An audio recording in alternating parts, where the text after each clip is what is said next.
Welcome to CML Learn Stuff. ഇന്നത്തെ ക്ലാസ്സിൽ block 1 unit 2 poetry സെക്ഷനാണ് നമ്മൾ നോക്കുന്നത്. അപ്പോൾ ഈ ഒരു സെക്ഷനിൽ വരുന്ന കാര്യങ്ങൾ ആദ്യം ഏതൊക്കെ പോയിൻറ്റ്സുകളാണ് വരുന്നത് എന്നുള്ളത് ആദ്യം പറയാം. അതായത് influence of romanticism in Indian English poetry, emergence of EPIC, then characteristics of lyric poetry, impacts of naturalism on Indian English poetry, then features of modern English poetry. ഇത്രയും കാര്യങ്ങളാണ് നമ്മളിന്ന് മനസ്സിലാക്കാൻ പോകുന്നത്. അതിന് മുന്നേ ആയിട്ട് കഴിഞ്ഞ ക്ലാസ് നിങ്ങളെല്ലാം ശ്രദ്ധിച്ചിട്ടുണ്ടായിരിക്കും. അപ്പോൾ അതിനകത്ത് ഒരുപാട് ജനറൽ ആയിട്ടുള്ള കാര്യങ്ങൾ, അതുപോലെ ഹിസ്റ്റോറിക്കൽ ബാക്ക്ഗ്രൗണ്ട്, സിറ്റുവേഷൻസ് എല്ലാം നമ്മൾ പറഞ്ഞിട്ടുണ്ടായിരുന്നു. എന്നാലും അതിനകത്ത് നമ്മൾ ഒഴിവാക്കാൻ പറ്റാത്ത ഒരു 5 ക്വസ്റ്റ്യൻസ് അല്ലെങ്കിൽ 5 പോയിൻറ്റ്സ് നിങ്ങൾ ഒന്നുകൂടെ വായിക്കേണ്ടതായിട്ടുള്ളതുണ്ട്. അത് ഏതൊക്കെയാണെന്ന് ആദ്യം പറയാം.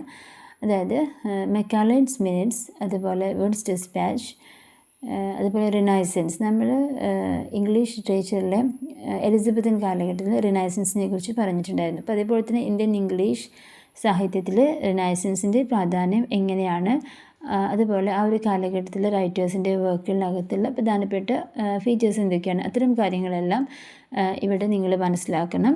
അതുപോലെ എന്താണ് പോസ്റ്റ് കൊളോണിയലിസം എന്ന് പറയുന്നത്, അപ്പോൾ അത് എന്താണ്, ആരാണ് എഴുതിയത് എന്നുള്ളത് മാത്രമല്ല, പോസ്റ്റ് കൊളോണിയലിസം എന്താണ് ഉദ്ദേശിക്കുന്നത്, അതിനകത്ത് വരുന്ന പ്രധാനപ്പെട്ട റൈറ്റേഴ്സ് ഏതൊക്കെയാണ്, ഇത് നിങ്ങൾ മനസ്സിലാക്കിയതിന് ശേഷം കുറച്ചുകൂടി ഡീറ്റെയിൽ ആയിട്ട് നിങ്ങൾക്ക് കിട്ടുന്ന സമയത്തിനനുസരിച്ച് ഒന്നുകൂടി വായിച്ച് മനസ്സിലാക്കണം. ദെൻ എന്താണ് സബാൾട്ടൻ സ്റ്റഡീസ് എന്താണ്, അതുപോലെ തന്നെ 3 ഫേസസ് ഓഫ് ഫെമിനിസം, അത്രയും കാര്യങ്ങൾ കുറച്ചും കൂടി നന്നായി നിങ്ങൾ വായിച്ചു പോകേണ്ടതാണ് കേട്ടോ. സോ ഇനി ഇന്നത്തെ ക്ലാസ്സിലേക്ക് വരാം. നമ്മളിവിടെ പോയട്രി സെക്ഷനാണ് കൂടുതലായിട്ടും വിശദീകരിക്കുന്നത്, അതാദ്യം പറഞ്ഞു. സോ ഇവിടെ ആദ്യത്തെ point ancient tradition and colonial beginning, അതായത് പഴയ കാലത്തെ പോയട്രിയിൽ നിന്നാണ് നമ്മൾ തുടങ്ങുന്നത്. അതിനുശേഷം കൊളോണിയൽ ഭരണകാലത്തുണ്ടായിട്ടുള്ള റൈറ്റേഴ്സും അവരുടെ പോയട്രിയുടെ ഫീച്ചേഴ്സും കാര്യങ്ങളും മനസ്സിലാക്കി അതിലൂടെ പിന്നീട് ലാസ്റ്റ് മോഡേൺ ഇംഗ്ലീഷ് പോയട്രിയിലേക്കാണ് നമ്മൾ എത്തുന്നത്. അതുവരെയുള്ള കാര്യങ്ങളാണ് നമ്മൾ പറയുന്നത്. ഇന്ത്യൻ പോയട്രിയുടെ ചരിത്രം എന്ന് പറയുന്നത് ഒരുപാട് വർഷം പിറകിലേക്കുള്ളതാണ്. അന്നത്തെ കാലത്ത് സാൻസ്ക്രിറ്റ്, പ്രകൃതി, അതുപോലെ പാലി ഭാഷകളിലൊക്കെ എഴുതിയിട്ടുണ്ടായിരുന്നു. ഭഗവത്ഗീത പോലെയുള്ള ഇതിഹാസങ്ങളെല്ലാം എഴുതിയിട്ടുള്ളത് കാവ്യരൂപത്തിലായിരുന്നു. അപ്പോൾ ആ സമയത്ത് സംസ്കൃത ഭാഷ അല്ലെങ്കിൽ സാൻസ്ക്രിറ്റ് പോയട്രിക്കെല്ലാം അത് അത്രയധികം ഒരു ഹയസ്റ്റ് പൊസിഷനിലാണ് നിന്നിട്ടുണ്ടായിരുന്നത്. പിന്നെ അതിന് ശേഷമാണ് poetry shift to Indo Aryan and Indo Dravidian languages, ആ ഒരു ഇൻഡോ ആര്യൻ ഇൻഡോ ദ്രാവിഡിയൻ ലാംഗ്വേജസിലേക്ക് മാറി വന്നത്. പിന്നീട് ആ ഭാഷകളിലെല്ലാം ഒരുപാട് കവിതകൾ വന്നിട്ടുണ്ട്. അതിനുശേഷം ബ്രിട്ടീഷ് ഭരണത്തോട് കൂടിയിട്ട് English became A new medium of expression for Indians. അപ്പോൾ തുടക്കത്തിൽ ഇന്ത്യൻ ഇംഗ്ലീഷ് കവിത ഒരു ബ്രിട്ടീഷ് മാതൃകയുടെ അങ്ങനത്തെ ഒരു ഇമിറ്റേഷൻ ആയിരുന്നു. അതായത് ആദ്യം ഇംഗ്ലീഷിലൊക്കെ കവിത എഴുതുന്ന ആളുകൾ ബ്രിട്ടീഷുകാർ എഴുതുന്ന കവിതകളോട് സാമ്യമുള്ളതായിരുന്നു, ഒരു ഇമിറ്റേഷൻ നമുക്ക് ഫീൽ ചെയ്യുമായിരുന്നു.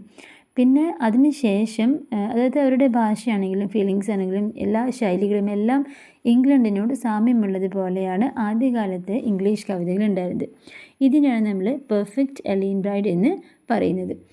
നെക്സ്റ്റ് നമ്മൾ നോക്കുന്നത് 3 phases of Indian English poetry. അതായത് ഫസ്റ്റ് ഫേസ് എന്ന് പറയുന്നത് it is called the imitation or renaissance phase. Poets copied British romantics like William Wordsworth, Shelley, Keats and Byron. അതായത് ഇന്ത്യൻ ഇംഗ്ലീഷ് സാഹിത്യത്തിലെ കവികൾ ബ്രിട്ടീഷ് റൊമാൻറ്റിക് പോയറ്റ്സുകളായിട്ടുള്ള William വേർഡ്സ്വർത്തിനെയും ഷെല്ലിയെയും കീറ്റ്സിനെയും ബൈറനെയൊക്കെ ഇമിറ്റേറ്റ് ചെയ്ത് എഴുതുക, അവരുടെ രീതികൾ, അവരുടെ ശൈലി, അത്തരം കാര്യങ്ങൾ ഇമിറ്റേറ്റ് ചെയ്ത് എഴുതുന്ന ആ ഒരു ഫേസാണ് ഫസ്റ്റ് ഫേസ് ആയിട്ടുള്ള ഇമിറ്റേഷൻ ഓർ റിനൈസൻസ് ഫേസ് എന്ന് പറയുന്നത്. ദ നെക്സ്റ്റ് എക്സാമ്പിളാണ് കാശി പ്രസാദ് ഘോഷിൻ്റെ the Shair and other poems was the first collection by a poet of pure Indian blood. പിന്നെയും ചില എക്സാമ്പിൾസ് ഒക്കെ ഉണ്ട്. അത് early poems for Michael Madhusudan Dutt and Manmohan Ghosh. Then Toru Dutt was unique in this phase. She was the first Indian women poet in English and Xi rote Indian legends in verse. അപ്പോൾ ഇത്രയും കാര്യങ്ങളാണ് നമ്മൾ first ഫേസിനകത്ത് പറയുന്നത്. ജസ്റ്റ് നിങ്ങൾ ഓർത്ത് വെക്കുക, imitation or renaissance phase. Second phase is assimilation. Instead of just copying British Romanticism, they wrote about nationalism, spirituality, philosophy and mysticism. ഇവിടെ നേരത്തെ നമ്മൾ പറഞ്ഞതുപോലെ ബ്രിട്ടീഷ് റൊമാൻറ്റിക് പോയിറ്റ്സിനെ ഇമിറ്റേറ്റ് ചെയ്യുകയല്ല ചെയ്യുന്നത്. ഇവിടെ ദേശീയത, ആത്മീയത, തത്വചിന്ത, നിഗൂഢത ഇവയെല്ലാം പ്രധാന പ്രമേയങ്ങളായിരുന്നു. മാത്രമല്ല ഈ ഒരു points mainly focused on search for divine beauty and love. അപ്പോൾ ഒരു ദൈവാന്വേഷണം, അതുപോലെ സൗന്ദര്യം, പ്രണയം എന്നിവയെക്കുറിച്ചെല്ലാം ഇവർ കവിത എഴുതിയിരുന്നു. പക്ഷെ പിന്നീട് കൊളോണിയൽ അടിച്ചമർത്തൽ കാരണം ഈ ദേശീയതയും സ്വാതന്ത്ര്യ സമരവും ഒക്കെ പ്രധാന വിഷയങ്ങളായിട്ട് മാറും. അപ്പോൾ ഈ ഒരു ഘട്ടം എന്ന് പറയുന്നത് ഇന്ത്യയുടെ ടോട്ടൽ ആ ഒരു ഹിസ്റ്റോറിക്കൽ കണ്ടീഷൻസ് നമ്മൾ കഴിഞ്ഞ ക്ലാസ്സിൽ പറഞ്ഞിരുന്നല്ലോ. അപ്പോൾ അത്തരം ആ ഒരു കൊളോണിയൽ ഭരണ വ്യവസ്ഥിതി, അവിടെ ഉണ്ടായിരുന്ന പ്രശ്നങ്ങൾ, അപ്പോൾ അവർ ഫേസ് ചെയ്യുന്ന കുറേ കാര്യങ്ങൾ, ഇതെല്ലാം കവിതയിലൂടെ ആവിഷ്കരിച്ചത് ഈ സെക്കൻഡ് ഫേസിലാണ്. സോ അതുകൊണ്ട് തന്നെ this phase connected Indian identity with English language poetry. Third phase start ചെയ്യുന്നത് ആഫ്റ്റർ ഇൻഡിപെൻഡൻസ്. അതായത് ഇവിടെ poets gain confidence to question, criticise and express personal and social realities. അതായത് കവികൾക്ക് സ്വയം വിമർശിക്കാനും ചോദ്യങ്ങൾ ചോദിക്കാനുമുള്ള ആത്മവിശ്വാസം കിട്ടി. സോ ഇവിടെ major poets Nissim Ezekiel, A K. Ramanujan, Kamala Das, R Parthasarathy, അങ്ങനെ കുറേ പോയിൻറ്റ്സുകളാണ് തേർഡ് ഫേസിൽ വരുന്നത്. അതുപോലെ ഇനി സമകാലിക കവിത, അതിൻ്റെ ഒരു പ്രത്യേകത പറയുന്നുണ്ട്. അങ്ങനെ ഇന്ത്യൻ ഇംഗ്ലീഷ് കവിതകൾ തൊട്ട് മുന്നേ ഉണ്ടായിരുന്ന ഇമിറ്റേഷൻ എന്നുള്ള രീതിയിൽ മാറിയിട്ട് സ്വയം മാറി ഒരു വ്യക്തിഗത ശബ്ദത്തിലേക്ക് വളർന്നു വന്നു. അതായത് Indian English poetry move from imitation to assimilation to individual voice. ഇവിടെ ഓരോ പോയിൻറ്റ്സും കവിതയിലൂടെ അവരുടെ ഇപ്പോൾ സാധാരണ കാര്യങ്ങൾ പറയുന്നു എന്നതിലുപരി ആ ഒരു സമൂഹത്തിൽ നടക്കുന്ന കാര്യങ്ങൾക്കെതിരെയുള്ള ശബ്ദമായിട്ട് പോലും കവിതകളെ ഉപയോഗിക്കുന്നുണ്ട്. Reflecting India's changing society and identity. ഇതെല്ലാം നമുക്ക് ഇന്ത്യയുടെ മാറി വരുന്ന ആ ഒരു ഐഡൻറ്റിറ്റിയും സമൂഹത്തിൻ്റെ മാറ്റങ്ങളും എല്ലാം കവിതയിലൂടെ ആവിഷ്കരിക്കുന്ന ഒരു രീതിയിലേക്ക് ഇന്ത്യൻ കവിത മാറി എന്ന് നമുക്ക് മനസ്സിലാക്കാൻ പറ്റും. നെക്സ്റ്റ് നമ്മൾ മനസ്സിലാക്കുന്നത് origin and features of romanticism, Europe and India. Romanticism began in Europe in late 18th century, lasted till the mid-19th century. It was an artistic and intellectual movement that gave importance to emotional sensibility, individual subjectivity and imagination over reason and science. ഇപ്പോൾ നമ്മൾക്കറിയാം old ഇംഗ്ലീഷിലും middle ഇംഗ്ലീഷിലും എല്ലാം നമ്മൾ കവിതയെ മനസ്സിലാക്കിയത് കൂടുതലായിട്ടും ആത്മീയമാണ്. അതുപോലെ ദൈവവുമായി ബന്ധപ്പെട്ട കാര്യങ്ങളാണ് സംസാരം. അതുപോലെ അങ്ങനെയൊക്കെയുള്ള ആളുകൾക്ക് അത്ര പെട്ടെന്ന് മനസ്സിലാവാത്ത രീതിയിലൊക്കെയുള്ള കവിതകളായിരുന്നു എഴുതിയിട്ടുണ്ടായിരുന്നു. അത്തരം രീതികളാണ് അവർ ഫോളോ ചെയ്തിരുന്നത്. പക്ഷേ പിന്നീട് ഈ റൊമാൻറ്റിക് ഏജിലേക്ക് വരുന്ന സമയത്ത് വരുന്ന ഏറ്റവും പ്രധാനപ്പെട്ടൊരു മാറ്റം എന്ന് പറയുന്നത് ഈ ഒരു ഹ്യൂമൻ ഇമോഷൻസിന് പ്രാധാന്യം കൊടുക്കുക, അതുപോലെ ഇൻഡിവിജ്വൽ സബ്ജക്റ്റിവിറ്റി, കൂടുതലായിട്ടും സാധാരണ ജീവിതവും സാധാരണ കാഴ്ചപ്പാടുകളും ഒക്കെ കവിതയായി വരുന്നത് ഈ റൊമാൻറ്റിക് ഏജിലാണ്. അപ്പോൾ ഇമാജിനേഷനും അതുപോലെ ഇൻഡിവിജ്വൽ സബ്ജക്റ്റിവിറ്റിക്കും അതുപോലെ ഇമോഷണൽ സെൻസിബിലിറ്റികളെല്ലാം പ്രാധാന്യം വന്നത് ഈ ഒരു 18th സെഞ്ച്വറിയിലെ റൊമാൻറ്റിക് ഏജ്, റൊമാൻറ്റിസിസം ആരംഭിച്ചതോട് കൂടിയിട്ടാണ്. അപ്പോൾ മുന്നേ ഈ കൂടുതൽ യുക്തിപരമായ കാര്യങ്ങൾ അങ്ങനെയുള്ള കുറേ ടോപ്പിക്കുകളൊക്കെ ഉണ്ടായിരുന്നല്ലോ, റീസൺ ആൻഡ് സയൻസ് എന്ന് പറയുന്നുണ്ടല്ലോ. അപ്പോൾ അതിൽ നിന്ന് വ്യത്യസ്തമായിട്ട് മനുഷ്യൻ്റെ ചിന്താഗതി, മനുഷ്യൻ്റെ ഇമോഷൻസ്, അതിനെല്ലാം പ്രാധാന്യം കൊടുത്ത് എഴുതാൻ തുടങ്ങിയത് റൊമാൻറ്റിക് ഏജിലാണ്. ഇനി ഈ ഒരു കാര്യം, ഈ ഒരു റൊമാൻറ്റിസിസം അല്ലെങ്കിൽ റൊമാൻറ്റിക് ഏജിൻ്റെ ഫീച്ചേഴ്സ് നമ്മൾ ഇന്ത്യൻ ഇംഗ്ലീഷ് പോയട്രിയിൽ എങ്ങനെയാണെന്നാണ് മനസ്സിലാക്കുന്നത്. In India romanticism became A cultural and nationalist movement. Indian romantics criticized the blind glorification of reason and instead focused on emotion. അതായത് നേരത്തെ പറഞ്ഞതുപോലെ ഈ റീസണ് കൂടുതൽ പ്രാധാന്യം കൊടുക്കുന്ന മുന്നത്തെ രീതികളെ കംപ്ലീറ്റ് ആയിട്ടും വിമർശിച്ചുകൊണ്ട് കൂടുതലായിട്ടും focused on emotions, intuition, mystic experience, ഇതിനെല്ലാം പ്രാധാന്യം കൊടുത്ത് എഴുതണം എന്ന് തന്നെയാണ് ഇന്ത്യൻ ഇംഗ്ലീഷ് ലിറ്ററേച്ചറിലും വന്ന മാറ്റം. ആൻഡ് ഇന്ത്യാസ് കൾച്ചറൽ പാസ്റ്റ്, ഇവിടെ ഇന്ത്യയുടെ സാംസ്കാരികപരമായിട്ടുള്ള കാര്യങ്ങൾക്ക് കൂടി പ്രാധാന്യം ഉണ്ട് എന്നർത്ഥം. They work to revive indigenous art forms like folk song, folk poetry, folk dances and vernacular languages to awaken national spirit. അതായത് ഇന്ത്യയിലെ റൊമാൻറ്റിസിസത്തിന് ഇവർ ഉപയോഗിച്ചിട്ടുള്ളത് ഒരു ദേശീയ വികാരം ഉണർത്താനുള്ള ഒരു സാംസ്കാരിക പ്രസ്ഥാനമാക്കിയിട്ട് മാറ്റുക എന്നുള്ളതാണ്. അതായത് ഇന്ത്യൻ റൊമാൻറ്റിക്കുകൾ യുക്തിയുടെ മഹത്വവൽക്കരണത്തെ കംപ്ലീറ്റ് ആയിട്ടും വിമർശിച്ചിരുന്നു.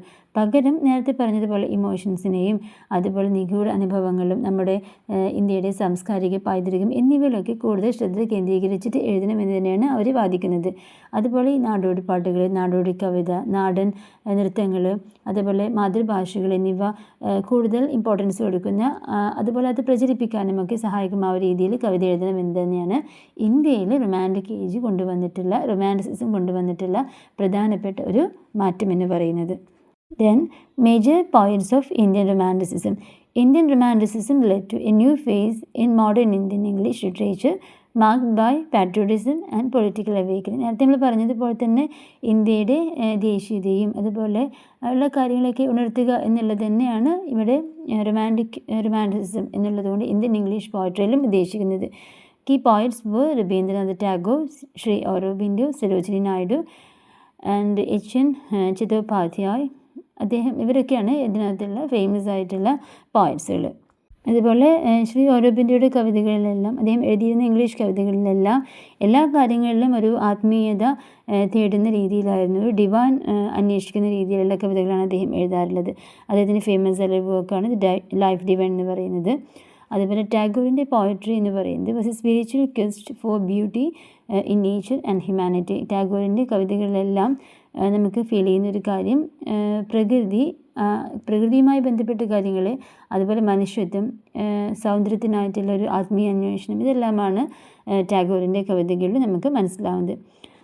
Then, Gandhi's experiments with truth and non-violence also influenced writers of this period. അതായത് ഗാന്ധിയുടെ സത്യവും അഹിംസയും എന്ന പരീക്ഷണങ്ങളും ഈ ഒരു കാലഘട്ടത്തിൽ എഴുത്തുകാരെ വളരെയധികം സ്വാധീനിച്ചിട്ടുണ്ട്. അങ്ങനെ ഇന്ത്യൻ റൊമാൻറ്റിസിസം ദേശീയതയെ ആത്മീയതയുമായിട്ട് കൂട്ടിച്ചേർത്തു എന്നാണ് നമുക്ക് മനസ്സിലാക്കാൻ കഴിയുന്നത്.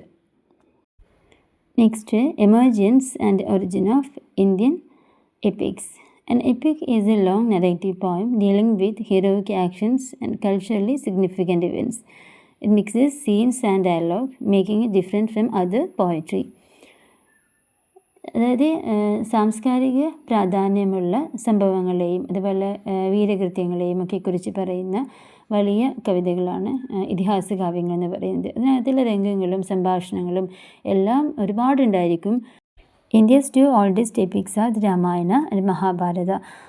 ഇപ്പോൾ ഇതിൻ്റെ ഒരു ഹിസ്റ്റോറിക്കൽ കോണ്ടെക്സ്റ്റ് എന്ന് പറയുന്നത് lies in the late Vedic Mahajanapadas and Mauryan empire, അതായത് the golden age of Sanskrit literature. അതുപോലെ ഇന്ത്യൻ എപ്പിക്കിൻ്റെ ഒറിജിൻ എന്ന് പറയുന്നത് വേദിക് ലിറ്ററേച്ചർ തന്നെയാണ്. അതായത് മുന്നേയൊക്കെ ഈ റോയൽ കോഡ്സ് എല്ലാം കിങ്ങിനെ പ്രേസ് ചെയ്തുകൊണ്ട് പാടുന്ന ഗാനങ്ങളുണ്ടായിരുന്നു അതിലൂടെ. പിന്നെ നൂറ്റാണ്ടുകൾക്കനുസരിച്ച് ഇതെല്ലാം മാറി മാറി വന്നു. ഓരോ മാറ്റങ്ങളിലൂടെയാണ് പിന്നീട് അത് വലിയൊരു രീതിയിലേക്ക് മാറിയത്.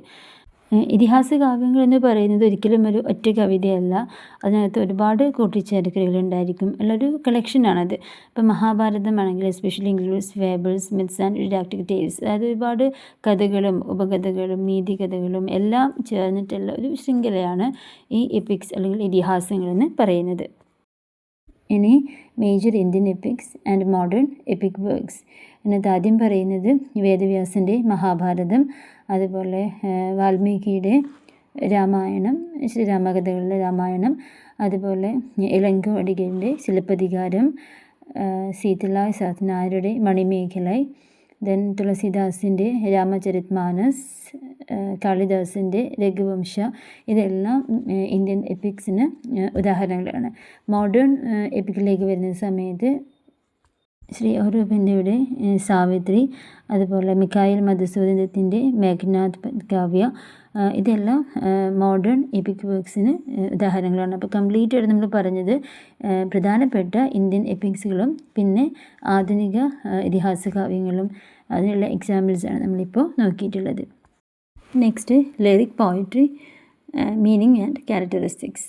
ഈ ലിറിക് പോയട്രി എന്ന് പറയുന്നത് short poems were sung with musical instruments. മുന്നേ ഇപ്പോൾ ചെറിയ സംഗീത ഉപകരണങ്ങളോട് കൂടിയിട്ട് പാടാൻ വേണ്ടിയിട്ട് എഴുതിയിട്ടുള്ള ചെറിയ കവിതകളാണ് ലിറിക് പോയട്രി എന്ന് പറയുന്നത്. സോ ഇവിടെ പ്രധാനമായിട്ടും കവികൾ ഉദ്ദേശിക്കുന്നത് അവരുടെ ഇമോഷൻസ്, അതുപോലെ തന്നെ അവരുടെ personal feelings, perceptions, state of mind, അങ്ങനെയുള്ള കാര്യങ്ങളെല്ലാം പ്രകടിപ്പിക്കുക, അത് ചെറിയ കവിതകളോട് പ്രകടിപ്പിക്കുക എന്നത് ഉദ്ദേശിച്ചുകൊണ്ട് എഴുതുന്ന കവിതകളാണ്. അതായത് എലിജീസ് ഓഡ്സ് സോണസുകളൊക്കെ ഇതിന് എക്സാമ്പിൾസാണ്. common themes are love, death and existence and life experiences. For example, John ഡണ്ണിൻ്റെ കാനണൈസേഷനും അതുപോലെ വില്യം വേർഡ്സ്വർത്തിൻ്റെ ടിൻഡൻസ് ആബിയും എല്ലാം ഇതിന് എക്സാമ്പിൾസാണ്. ഇന്ത്യൻ ഇംഗ്ലീഷ് ലിറ്ററേച്ചറിലേക്ക് വരുന്ന സമയത്ത് 3 major lyric poets are Sarojini Naidu, Rabindranath Tagore and Sri Aurobindo. ഇനി ഇന്ത്യൻ ലിറിക് പോയിറ്റ്സിനെ കുറിച്ച് നമ്മൾ ഡീറ്റെയിൽ ആയിട്ട് നോക്കുന്ന സമയത്ത് Sarojini Naidu, Tagore, ഓരോബിന്ദു. Sarojini Naidu's lyrics are simple, direct, sensuous and free of heavy philosophy. അതായത് വളരെ ലളിതമായി എന്നാൽ ഫിലോസഫിക്കലായിട്ടുള്ള കാര്യങ്ങളിലൂടെ പറയുന്ന രീതിയാണ് സരോജിനി നായിഡുടെ ലിറിക് പോയട്രിയുടെ ഒരു പ്രധാന പ്രത്യേകത എന്ന് പറയുന്നത്. The next Tagore's lyrics blend humanism, spirituality, love of nature and beauty. ടാഗോറിൻ്റെ കവിതകളിൽ മാനവികതയും ആത്മീയതയും പ്രകൃതി സ്നേഹവും സൗന്ദര്യവും എല്ലാം ചേർത്ത് വെച്ചിട്ടാണ് അദ്ദേഹം കവിത എഴുതുന്നത്. അതുകൊണ്ട് തന്നെ W.B. യേറ്റ്സ് അദ്ദേഹത്തിൻ്റെ ഗാനങ്ങളുടെ സൂക്ഷ്മത, താളം ഇതിനെയെല്ലാം പ്രശംസിച്ചിരുന്നു. ദെൻ അദ്ദേഹത്തിൻ്റെ മിക്ക ലിറിക്സുകളും ഡിവോഷണലാണ്, nature, love and patriotic types. മിക്കതും പ്രണയഗാനങ്ങളുണ്ട്, ദേശഭക്തി ഗാനങ്ങളുണ്ട്. ആ ഒരു 2 രീതിയിൽ അതിനെ വേർതിരിക്കാമായിരുന്നു. So his work Gitanjali won the Nobel prize. And then last നമ്മൾ പറഞ്ഞിട്ടുള്ള ഒരു ലിറിക് പോയറ്റാണ് ശ്രീ ഓരോബിന്ദു. അദ്ദേഹത്തിൻ്റെ ലിറിക്സ് എന്ന് പറയുന്നത് ചെറുതായിരിക്കും, എന്നാൽ പേഴ്സണലായ കാര്യങ്ങളാണ്. But unlike others they are spiritual and psychic. മറ്റുള്ള കവിതകളിൽ നിന്നും വ്യത്യസ്തമായിട്ട് ആത്മീയവും മാനസികവുമായിട്ടുള്ള അദ്ദേഹത്തിൻ്റെ അനുഭവങ്ങളും ആശയങ്ങളുമൊക്കെയാണ് അദ്ദേഹത്തിൻ്റെ കവിതകളിലൂടെ അദ്ദേഹം എക്സ്പ്രസ് ചെയ്യുന്നത്. സോണറ്റ്സിനെ കുറിച്ച് നമുക്കറിയാം. ഇനി ഇന്ത്യൻ ഇംഗ്ലീഷ് സോണറ്റിലേക്ക് വരുന്ന സമയത്ത് ആംഗ്ലോ ഇന്ത്യൻ സോണറ്റിൻ്റെ ഫാദർ എന്നറിയപ്പെടുന്നത് H.L.V. ഡെറോസിയോ ആണ്. ഇദ്ദേഹത്തിൻ്റെ the harp of India, to India my native land ഇതെല്ലാം അദ്ദേഹത്തിൻ്റെ ഏർലി നാഷണലിസ്റ്റ് പോയാണ്. അതുപോലെ അദ്ദേഹം എഴുതിയിരിക്കുന്ന മറ്റൊരു വർക്കാണ് the fakir of Jungheera. Next Sri Aurobindo. അദ്ദേഹം 88 സോണറ്റ്സ് എഴുതിയിട്ടുണ്ട്. കൂടുതലും യൂസ് ചെയ്യുന്നത് മിസ്റ്റൈക്കൽ തീംസാണ്. അപ്പോൾ നമുക്ക് മനസ്സിലാവുന്നത് ഈ ദേശീയത ഇന്ത്യൻ ഇംഗ്ലീഷ് കവിതകളെ ഒരുപാട് സ്വാധീനിച്ചിട്ടുണ്ട്. റിനൈസൻസ് മുതൽ സ്വാതന്ത്ര്യം ലഭിക്കുന്നത് വരെ എല്ലാ കവിതകളും ഈ ഒരു ദേശീയ വികാരം പ്രകടിപ്പിച്ചിരുന്നു. ഫേമസ് ആയിട്ടുള്ള ഡെറോസി ആണെങ്കിലും അതുപോലെ തന്നെ മിക്കാൽ മധുസൂദൻ ദത്ത് അവരുടെയൊക്കെ കവിതകൾ അതിന് എക്സാമ്പിൾസാണ്. ഡെറോസിയോയുടെ പോയിംസ് ആയിട്ടുള്ള to India my native land, അതുപോലെ ഫ്രീഡം ടു സ്ലേവ്, ഇതെല്ലാം ഇങ്ങനൊരു പാട്രിയോട്ടിക് സീൽ നമുക്കത് വ്യക്തമാക്കുന്നതാണ്. പിന്നീട് വന്നിട്ടുള്ള നാഷണലിസ്റ്റ് ആൻഡ് മോഡേൺ പോയിറ്റ്സിനെ കുറിച്ചാണ് പറയുന്നത്. ടോരു ദത്തിൻ്റെ ancient ballads and legend of Hindustan, short events for the Hindu past.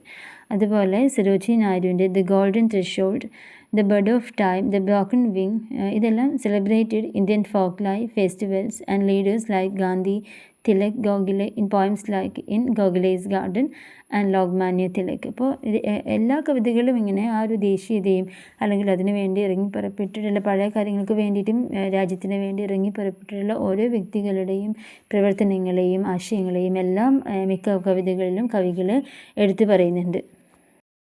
പിന്നീട് ഒരു 1960s ശേഷം മോഡേൺ പോയിറ്റ്സ് ആയിട്ടുള്ള Nissim Ezekiel, A.K. Ramanujan, R Parthasarathy, Q. Patel, Jayanta Mahapatra, Arun Kolatkar ഇവരെല്ലാം എഴുതുന്നത് urban reality, everyday Indian life, self examination in colloquial voice. അപ്പോൾ എല്ലാവരിലെ കവിതകളിലും എല്ലാം വളരെ വ്യക്തമായിട്ട് തന്നെ അവർ അത് എക്സ്പ്രസ് ചെയ്യുന്നുണ്ട്. ഇതിനകത്ത് ബങ്കിം ചന്ദ്ര, അതുപോലെ തിലക് ആൻഡ് ഓരോബിന്ദു അവരുടെ വർക്കുകളെല്ലാം നമുക്ക് മനസ്സിലാവുന്നത് ദേശീയതയെ ധർമ്മവുമായിട്ടും ആത്മീയമായിട്ടും ബന്ധിപ്പിച്ചുകൊണ്ടാണ് അവർ എഴുതുന്നത്. അങ്ങനെ ഇന്ത്യൻ ഇംഗ്ലീഷ് കവിത ഈ റൊമാൻറ്റിക് കാലഘട്ടത്തിൽ അല്ലെങ്കിൽ റൊമാൻറ്റിസിസം ആ ഒരു രീതിയിലും അതുപോലെ ദേശീയതയിൽ നിന്ന് ആധുനികവും യാഥാർത്ഥ്യബോധവുമുള്ള കവിതയിലേക്ക് വളർന്നു. ഇപ്പോൾ തുടക്കത്തിൽ ഇന്ത്യൻ ഇംഗ്ലീഷ് കവിത എന്ന് പറയുന്നത് ഇപ്പോൾ സാൻസ്ക്രിറ്റ് ആ ഒരു സമയത്ത് ഉള്ള തീമുകളിൽ നിന്ന് വ്യത്യസ്തമായിട്ട് റൊമാൻറ്റിക് കാലഘട്ടത്തിലേക്ക് വന്ന് അവിടെയുള്ള മാറ്റങ്ങളിലൂടെ കടന്നു പോയിട്ട് ദേശീയതയിൽ നിന്ന് പിന്നീട് ആധുനികവും അതുപോലെ യാഥാർത്ഥ്യബോധവുമുള്ള ഒരു കവിതയിലേക്ക് വളർന്നു വരികയാണ് ചെയ്യുന്നത്. ഇനി modernism in Indian English poetry, ഇതിൻ്റെ ഫീച്ചേഴ്സാണ് പറയുന്നത്. Modernism in English literature is hard to define because of India's diversity in language, tradition and socio political realities. അതായത് ഇന്ത്യയുടെ ഒരു ഭാഷാ സാംസ്കാരിക വൈവിധ്യം കാരണം ഇന്ത്യൻ ഇംഗ്ലീഷ് സാഹിത്യത്തിലെ ഈ ഒരു ആധുനികതയെ നിർവചിക്കുക എന്ന് പറയുന്നത് കുറച്ച് ബുദ്ധിമുട്ടാണ്. ഇപ്പോൾ 1930കളിലൊക്കെ ഈ മാർക്സിസം അതുപോലെ ഇൻഡിവിജ്വലിസം ഇതെല്ലാം സ്വാധീനിച്ചതോട് കൂടിയിട്ടാണ് ഈ ആധുനിക കവിത എന്നൊരു ആ ഒരു കാറ്റഗറി വരുന്നത്. അപ്പോൾ അതിന് മുന്നേ ഇപ്പോൾ നമ്മൾ റൊമാൻറ്റിക് ഏജിൽ കുറച്ച് ഫീച്ചേഴ്സ് നമുക്കറിയാം. അതുപോലെ തന്നെ മോഡേൺ വേർഷനിലേക്ക് വരുമ്പോൾ അതിൻ്റേതായ പ്രത്യേകതകൾ വരുമല്ലോ. അപ്പോൾ ഈ മാർക്സിസവും അതുപോലെ ഇൻഡിവിജ്വലിസവും എല്ലാം സ്വാധീനിച്ചതോട് കൂടിയിട്ടാണ് ഈ മോഡേൺ കവിതകൾ വരുന്നത്. അപ്പോൾ ഈ കവിത എന്ന് പറയുന്നത് ഒരു സാമൂഹിക പ്രശ്നങ്ങളിലേക്കും വ്യക്തിപരമായിട്ടുള്ള ഒരു ഐഡൻറ്റിറ്റിയിലേക്കും മാറി എന്നുള്ളത് നമുക്ക് മനസ്സിലാക്കാൻ പറ്റും. മുന്നേ എഴുതിയിരുന്ന രീതിയിൽ നിന്ന് കവിതയെ മോഡേൺ ഏജിൽ ഉപയോഗിക്കുന്നത് സാമൂഹിക പ്രശ്നങ്ങളെ കണ്ടെത്താനും അല്ലെങ്കിൽ അതിനെക്കുറിച്ച് പറയാനും വ്യക്തിപരമായ ഒരു ഐഡൻറ്റിറ്റിയിലേക്കുമാണ് അത് വഴിതിരിഞ്ഞു വന്നത്. അപ്പോൾ ആധുനിക കവിതകൾ പുരാണ കവിതകളും അല്ലെങ്കിൽ പുരാതന കഥകളും സംസ്കാരത്തിൻ്റെ അങ്ങനെയുള്ളൊരു അതിപ്രശംസ ഉണ്ടാവുമല്ലോ, അതിനെ കംപ്ലീറ്റ് ആയിട്ടും തള്ളിപ്പറയുന്ന രീതിയിലാണ് ഈ മോഡേൺ കവിതകൾ. ഇപ്പോൾ കവിത മതേതരവും യാഥാർത്ഥ്യബോധവുമുള്ളത് അങ്ങനെയുള്ള ഒരു രീതിയിലേക്ക് അത് പെട്ടെന്ന് വഴിമാറിപ്പോയി. ഈ റൊമാൻറ്റിക് ആദർശങ്ങൾ, റൊമാൻറ്റിക് കവിതകളുടെ ചില പ്രത്യേകതകൾ അന്നത്തെ എഴുത്തുകാർ പറയുന്ന കുറേ രീതികളുണ്ടല്ലോ, അതിന് പകരം യഥാർത്ഥ ജീവിതം, സാമൂഹിക തിന്മകൾ, അങ്ങനെയുള്ള മതം, മനുഷ്യ ശരീരം ഇവയെക്കുറിച്ചൊക്കെ തുറന്നു കാണിക്കാൻ തുടങ്ങി. ഇപ്പോൾ നിങ്ങൾക്കത് വായിക്കുമ്പോൾ മനസ്സിലാവും, ഇപ്പോൾ പണ്ടത്തെ കവിതകളിൽ എഴുതുന്നത് മൊത്തം മതവും അല്ലെങ്കിൽ ആ ഒരു രാഷ്ട്രീയവും സാഹിത്യകൃതികളിലൂടെ നമുക്ക് മനസ്സിലാക്കാൻ പറ്റും. പക്ഷേ ഇവിടെ നമുക്ക് നേരിട്ട് മനസ്സിലാക്കാവുന്ന കാര്യം ഈ കവിത മുന്നേ ആവശ്യമില്ലാത്ത പല കാര്യങ്ങളെയും ഇങ്ങനെ പൊക്കി പറഞ്ഞുകൊണ്ടിരിക്കുന്ന ആ ഒരു ഇതിൽ നിന്ന് മാറിയിട്ട് ആദർശങ്ങൾക്ക് പകരം യഥാർത്ഥ ജീവിതവും സാമൂഹികമായ കാര്യങ്ങളും എല്ലാം മനസ്സിലാക്കി തുറന്നെഴുതുന്ന ഒരു രീതിയിലേക്ക് ആധുനിക കവിത മാറിയിട്ടുണ്ട്. ഇവിടെ വിരോധാഭാസങ്ങളുണ്ട്, പരിഹാസങ്ങളുണ്ട്. അതാണ് ഒരു പ്രധാന ആയുധം. അതിലൂടെ സമൂഹത്തിനെ നന്നാക്കാൻ പറ്റുമെങ്കിൽ അങ്ങനെ ആവട്ടെ എന്ന് കരുതി എഴുതുന്ന സാഹിത്യകൃതികളാണ് നമ്മൾക്ക് കാണാൻ പറ്റുന്നത്. ഇവിടെ മെയിൻ തീംസായിട്ട് എടുത്ത് പറയുന്നത് അലിനേഷൻ, ഐഡൻറ്റിറ്റി ക്രൈസിസ് ആഫ്റ്റർ പാർട്ടീഷൻ, അതുപോലെ തന്നെ belongingness, patriarchy and liberation from conventions. നമുക്കറിയാം ആ ഒരു കാലഘട്ടത്തിൽ തന്നെയാണ് പല രീതിയിലും ഒറ്റപ്പെടുത്തുന്നത്, ഐഡൻറ്റിറ്റി ഒരു പ്രശ്നമായിട്ട് വരുന്നത്. പാർട്ടീഷൻ കണ്ടു, ആവശ്യമില്ലാതെ പുരുഷാധിപത്യം നമ്മൾ മനസ്സിലാക്കി, പാരമ്പര്യത്തിൽ നിന്നുള്ള മോചനം, ഇതെല്ലാം നമ്മൾ മനസ്സിലാക്കി നമ്മളെല്ലാവരും ഒരു മറ്റുള്ളവരെ അംഗീകരിക്കുന്ന രീതിയിലേക്ക് മാറിയിട്ടുള്ളത് ഈ ഒരു മോഡേൺ ഏജിലാണ്. ഇവിടെ നെക്സ്റ്റ് പറയുന്നത് major modern poets and their themes. ഇവിടെ Nissim Ezekiel is central to post colonial Indian English poetry. His themes are love, personal integration and contemporary Indian identity. A K. രാമാനുജൻ്റെ കവിതകളിൽ he avoided generalizing about India. Jayanta Mahapatra wrote with depth about Orissas landscape, India's cultural past, അതുപോലെ existential crisis, അങ്ങനെയുള്ള കാര്യങ്ങളെല്ലാമാണ് പ്രധാനമായിട്ടും ജയന്ത മഹാപാത്രയുടെ കവിതകളിലുള്ളത്. R Parthasarathy used visual and dramatic images with prosaic style. Then K.N. Tharuvala used irony, myth, history and flexible imagism with humor. അതിനിടയിൽ give ബട്ടേ ഞാൻ highlight ചെയ്തിട്ടില്ല. He set characters in city backgrounds with conversational rhythm. അപ്പോൾ ഇത്രയും ആളുകളാണ് modern Indian English poets. Next പറയുന്നത് women, urban and experimental voices. ഇവിടെ Shiv K കുമാറിൻ്റെ കവിതകളിലെ ദൈനംദിന ജീവിതവും ചുറ്റുപാടുകളും വളരെ തമാശയോടുകൂടി അവതരിപ്പിച്ചിട്ടുണ്ട്. അതുപോലെ തന്നെ പുരുഷാധിപത്യത്തെ ചോദ്യം ചെയ്യുന്ന കവിതകൾ, തൊഴിലാളികളുടെയും വീട്ടമ്മമാരുടെയും അവരുടെ ഏകാന്തതയും നഷ്ടങ്ങളെയും കുറിച്ച് എഴുതിയ കവിതകൾ നമ്മൾ കണ്ടിട്ടുണ്ട്. അതുപോലെ തന്നെ വിമൻ ഐഡൻറ്റിറ്റി, അതുപോലെ കമലദാസിൻ്റെ പ്രണയത്തിൻ്റെയും വിമൻ ഐഡൻറ്റിറ്റിൻ്റെയും കവിതകൾ, പ്രതിഫലിക്കാത്ത പ്രണയത്തെക്കുറിച്ച് എഴുതിയ കവിതകൾ, അങ്ങനെ ഓരോ കവികൾക്കും അവരുടേതായിട്ടുള്ള പ്രത്യേകതകളുണ്ടായിരുന്നു. ഓരോ കവിതകളും പുതിയ പുതിയ ആശയങ്ങൾ കൊണ്ടുവന്നിരുന്നു. ഇപ്പോൾ മീന അലക്സാണ്ടറിൻ്റെ എക്സാമ്പിളൊക്കെ എടുക്കുകയാണെങ്കിൽ വ്യക്തിപരമായ ഓർമ്മകളും സാമൂഹിക ചരിത്രങ്ങളും തമ്മിലുള്ള സംഘർഷങ്ങളെക്കുറിച്ച് എഴുതിയിട്ടുണ്ടായിരുന്നു. ഇങ്ങനെ എല്ലാം വളരെ വ്യത്യസ്തമാണ്. വ്യത്യസ്തമായ ആശയങ്ങൾ വളരെ ലളിതമായി എന്നാൽ ഫിലോസഫിക്കലായിട്ട് പറയുന്ന കവിതകളും നമ്മൾ ഈ മോഡേൺ ഏജിൽ കണ്ടിട്ടുണ്ട്. ഇനി diasporic, regional and post modern voices.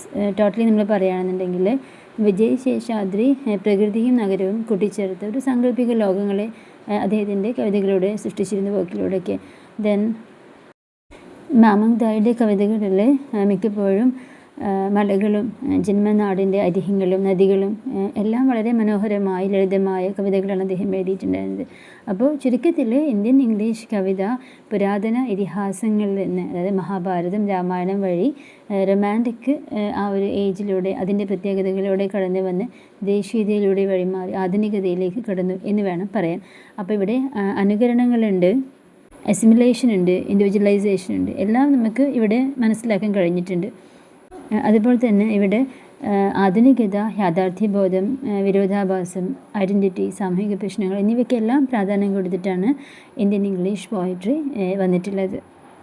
അപ്പോൾ ഇന്നത്തെ ക്ലാസ്സിൽ ഇന്ത്യൻ ഇംഗ്ലീഷ് പോയട്രി, അതിൻ്റെ influence of romanticism, emergence of EPIC, അതുപോലെ ലിറിക് പോയട്രി, അതിൻ്റെ ക്യാരക്ടറിസ്റ്റിക്സ്, അതുപോലെ modernism, features of modern English poetry, ഇത്രയും കാര്യങ്ങളാണ് അതിനകത്ത് വരുന്ന ഫേമസ് റൈറ്റേഴ്സ്, ഓരോ ഫേസിലും വരുന്ന റൈറ്റേഴ്സ്, അവരുടെ വർക്കുകളെ കുറിച്ചിട്ടുള്ള ജനറൽ ആയിട്ടുള്ള കാര്യങ്ങളാണ് നമ്മൾ പറഞ്ഞിട്ടുള്ളത്.